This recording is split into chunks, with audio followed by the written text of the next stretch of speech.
Have you ever tried to imagine a digital gold coin? I mean, something you could have on your computer that you couldn't just copy and paste. For decades, that was a total pipe dream for computer scientists. Well, today, we're digging into Yan Pritzker's book, Inventing Bitcoin, to understand how that impossible puzzle of digital scarcity was finally solved.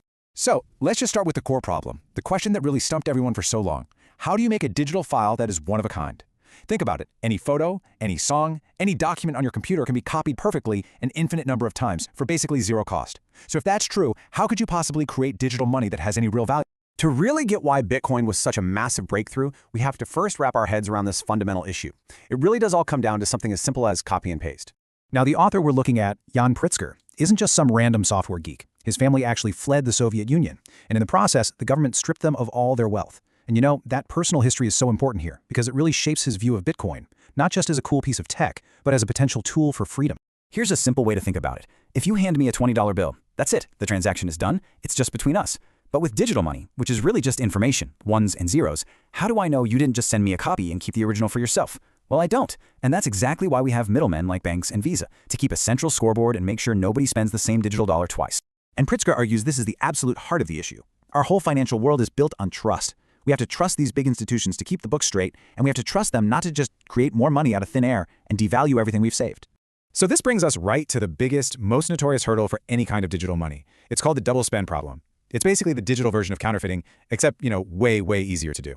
Pritzker uses this great, simple analogy of a shared notebook, a ledger, that a group of friends all have a copy of.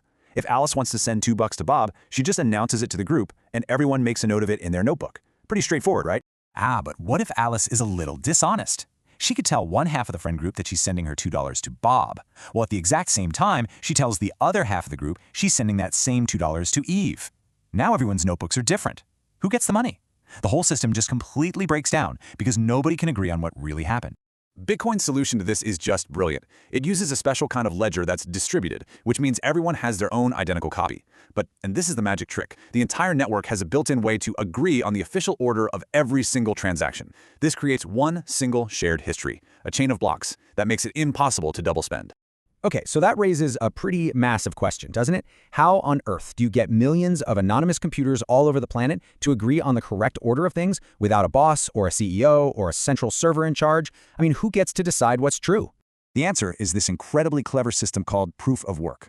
The main idea is actually pretty simple. If you want to earn the right to add the next page of transactions to the ledger, you have to prove you've done a ton of difficult computer work. It makes it really expensive to write to the ledger, which in turn makes it really expensive to even try to cheat. Pritzker explains this whole thing as a giant global lottery. Computers all around the world grab a bundle of the latest transactions, and then they just start guessing a random number over and over and over. They combine that number with the transaction data to create a unique digital fingerprint called a hash. And the very first computer to guess a number that produces a special hash, like one that starts with a whole bunch of zeros, wins the lottery. And this analogy is just perfect. Finding that winning number is insanely difficult. It takes a ton of trial and error, which costs real-world electricity and computing power. But, and this is the key, once a winner finds it, it's super easy for everyone else on the network to glance at their work and instantly confirm that, yep, they did the work, and their version of the ledger is the one we should all follow. So when you put these two ideas together, the distributed ledger and this proof of work security, you don't just solve a computer science problem. You actually create something that literally could not have existed before the invention of Bitcoin. For the first time in human history, we have a digital object that is provably mathematically scarce. The rules of the system, baked right into the code, say that there can only ever be a maximum of 21 million Bitcoin. That's it. Not a single one more can ever be made. And this really nails the core of Pritzker's argument. Unlike our traditional currencies where central banks can just decide to fire up the printing presses whenever they want, this digital supply is fixed. It's unchangeable. No person, no company, and no government can alter it. So what's the big takeaway here? What does this all add up to? Well, the system that Pritzker is describing completely changes where we place our trust. It takes trust away from human institutions, which, let's be honest, have a pretty spotty track record, and places it in mathematics and in open source code that anyone in the world can check for themselves.